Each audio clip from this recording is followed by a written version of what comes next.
சாலையை கடக்க முயன்ற நடிகரின் காரில் அதிவேகத்தில் வந்த டூ வீலர் மோதிய பரபரப்பு காட்சி.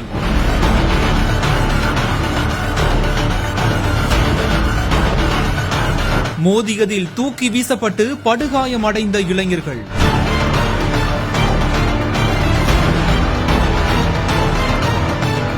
விபத்தை ஏற்படுத்திவிட்டு நடிகர் தப்பி சென்றதாக குற்றச்சாட்டு.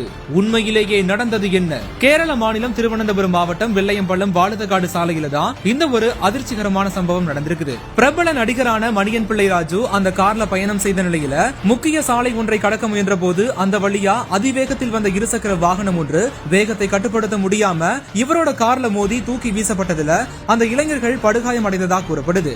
இந்த நிலையில தான் விபத்துக்கு பிறகு மணியன் பிள்ளை ராஜு அங்கிருந்து சென்று விட்டதாகவும் கூறப்படுது. இதனைத் தொடர்ந்து சிசிடிவி காட்சிகளின் அடிப்படையில் மணியன் பிள்ளை ராஜு தற்போது கைது செய்யப்பட்டு அவரிடம் விசாரணை மேற்கொண்டதுல அந்த இருசக்கர வாகனமே அதிவேகத்தில் வந்ததா அவருடைய தரப்புல தெரிவிக்கப்பட்டிருக்கு. இதன் அடிப்படையில் காவல்துறையினர் உண்மையிலேயே என்ன நடந்தது என்பது குறித்து தீவிர விசாரணை மேற்கொண்டு வராங்க.